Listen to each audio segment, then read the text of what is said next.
भोला सब दुख काटो।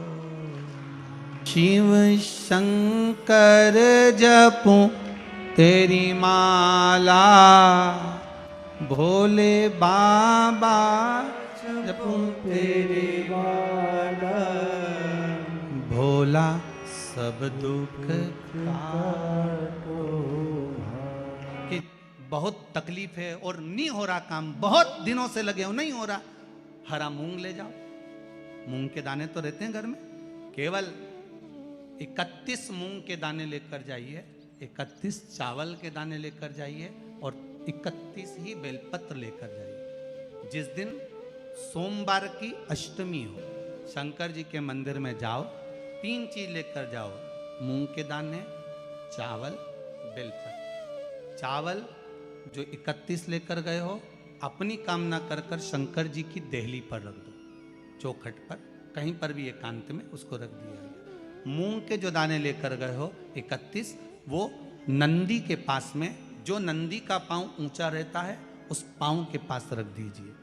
और जो 31 बेलपत्र लेकर गए हो, वो 31 बेलपत्र अशोक सुंदरी वाली जो जगह है, आपको पहले बताया है कथा में, अशोक सुंदरी जी का स्थान जहां से पानी नीचे गिरता है।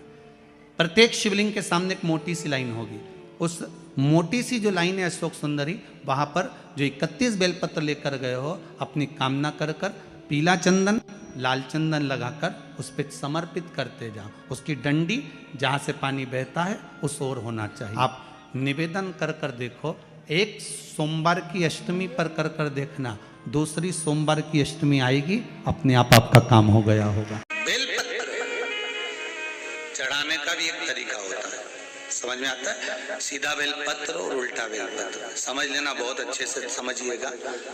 शिव जी के सम्मुख में शंकर भगवान के शिवलिंग पर जब बेलपत्र चढ़ता है, तो बेलपत्र का जो सीधा भाग होता है वो शिव जी के शिवलिंग पर होना चाहिए, उल्टा भाग ऊपर होना चाहिए। जब नंदीश्वर को बेलपत्र चढ़ाते हो, नंदी जो बाहर होता है उसको बेलपत्र चढ़ाते हो, तो नंदी को 2 जगह बेलपत्र चढ़ती है, आपको ध्यान में होगा।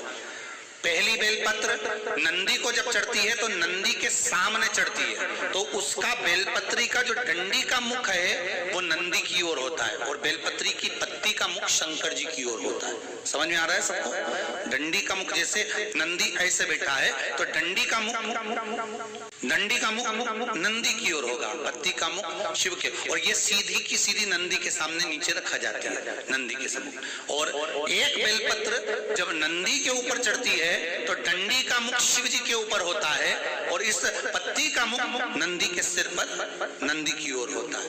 ये दोनों में बहुत अंतर है महाराज। जैसे कोई बच्चा कोई कंपटीशन एग्जाम के लिए जा रहा हो या कोई परीक्षा देने के लिए जा रहा हो, और पढ़ाई करे, स्मरण करे, तैयारी करे, वो अपनी जगह पर है। और ऐसा नहीं होता कि बच्चे पढ़ते नहीं है या तैयारी नहीं करते हैं, इसके बाद भी अगर उनका इंटरव्यू में पास नहीं होते या एग्जाम में पास नहीं होते, तो उसके लिए ये दोनों बेलपत्री बड़ी काम करती है। बहुत ध्यान देना, जो नंदी के सामने बेलपत्र रखकर जाना, शिव जी के सम्मुख में बेलपत्र रखकर जाना, मतलब नंदी के सम्मुख में जब रखाएगी तो डंडी, जम के बोलिए, कहाँ होना चाहिए?